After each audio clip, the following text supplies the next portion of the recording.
ప్రభుత్వ పాఠశాలల్లో విద్యార్థుల సంఖ్యను పెంచే కార్యక్రమాన్ని ఎన్డీఏ కూటమి ప్రభుత్వం తీసుకుంటుందని సిటీ ఎమ్మెల్యే ఆదిరెడ్డి శ్రీనివాస్ అన్నారు. స్థానిక దానవాయిపేట ఎస్కేవీటీ స్కూల్ ఆవరణలో మంగళవారం నిర్వహించిన నేను బడికి పోతాను కార్యక్రమానికి ఆయన ముఖ్య అతిథిగా హాజరై ర్యాలీని జెండా ఊపి ప్రారంభించారు.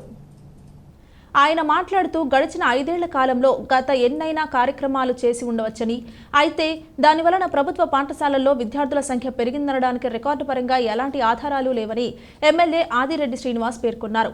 నాడు నేడు పేరిట నాణ్యత లేని పనులను గత ప్రభుత్వం చేసిందన్నారు. అలాగే బైజూస్ అనే దివాళా తీసిన వ్యవస్థతో టైఅప్ చేసుకున్నారని వాపోయారు. National commissioner for protection of child rights కూడా బైజూస్ కి సమన్లు పంపి వాళ్ల క్రెడిబిలిటీని ప్రశ్నించిందన్నారు. విద్యా కానుక పేరిట 120 కోట్ల రూపాయల నిధులను గత ప్రభుత్వం మళ్లించినట్లు మంత్రి నాదెండ్ల మనోహర్ తాజాగా ప్రకటించారన్నారు. కనీసం ఉపాధ్యాయులను నియమించడానికి ఒక డిఎస్సి కూడా తీసిన దాఖలాలు గత ప్రభుత్వంలో లేవన్నారు. విద్య ద్వారానే సమాజంలో ఆర్థికంగా సామాజికంగా అసమానతలు తొలగుతాయని, అందుకే ఎన్డీఏ ప్రభుత్వం విద్యకు అధిక ప్రాధాన్యత ఇవ్వాలని నిర్ణయించిందని చెప్పారు. ఎన్డీఏ కూటమికి విద్య పట్ల చిత్తశుద్ధి ఉందని, అందుకే ఉపాధ్యాయ నియామకాలకు సంబంధించి డిఎస్సి కోసం ముఖ్యమంత్రి నారా చంద్రబాబు నాయుడు తొలి సంతకం చేశారని గుర్తు చేశారు. గత ప్రభుత్వం స్కూల్స్ లో మౌలిక వసతులకు ఎలాంటి చర్యలు తీసుకోలేదని, అలాగే సిఎస్ఆర్ ఫండ్స్ ద్వారా చేయలేదన్నారు.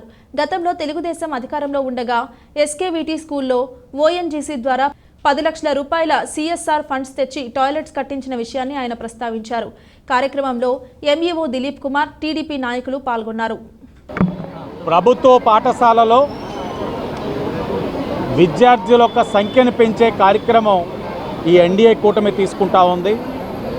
దాంట్లో భాగంగా నేను బడికి పోతాననే ఒక కార్యక్రమానికి శ్రీకారం చుట్టడం, దాన్ని అఫీషియల్గా ఈరోజు రాజమండ్రి సిటీ నియోజకవర్గంలో అధికారులు, ఎన్డీఏ కూటమి నాయకులు విద్యార్థుల మధ్యన ప్రారంభించుకోవడం జరుగుతూ ఉంది.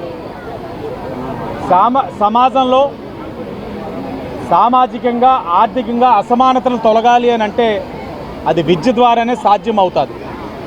దాన్ని గమనించి విద్యకు అధిక ప్రాధాన్యత ఇవ్వడం జరుగుతూ ఉంది. మీరు చూసినట్లయితే గత 5 సంవత్సరాలు కూడా అనేకమైన కార్యక్రమాలు వాళ్ళు చేసి ఉండొచ్చు, కానీ దానివల్ల విద్యార్థుల యొక్క సంఖ్య పెరిగిందనడానికి ఎక్కడ కూడా ఆన్ రికార్డ్ లేదు. నిధులు కేటాయించిపోవడం కాదు కదా, కనీసం సిఎస్ఆర్ ఫండ్స్ ద్వారా కూడా చేసిన దాఖలాలు లేవు. గత టీడీపీ హయాంలో మేము చాలా గొప్పగా చెప్తా ఉన్నాను, గర్వంగా చెప్తా ఉన్నాను. ఇదే స్కూల్లో ఓఎన్జీసీ ద్వారా సిఎస్ఆర్ ఫండ్స్ 10 లక్షలు తెచ్చి టాయిలెట్స్ కట్టించిన ఘనత ఎన్డీఏ కూటమి, తెలుగుదేశం, బీజేపీ, జనసేన. 5 సంవత్సరాలుగా ఏదైతే బీసీ ఎస్సీ హాస్టల్స్ని నిర్లక్ష్యానికి వ్యవహరించారు, ఎక్కడ నిధులు కేటాయించలేదు. మేము మరలా మా చిత్తశుద్ధి నిరూపించుకొని రాజమండ్రి సిటీలో అధికారంలోకి వచ్చిన వెంటనే బొల్లినేని వారి సహకారంతో టాయిలెట్స్ మరమ్మతులు చేస్తూ ఉన్నాం. మగవారికి ఆడపిల్లలకు కూడా ఇబ్బందులు కలగకుండా సుమారు 50 టాయిలెట్స్ని వారి సొంత ఖర్చులతో సిఎస్ఆర్ ఫండ్స్ ద్వారా చేయడం కూడా మేము గర్వంగా చెప్తా ఉన్నాం.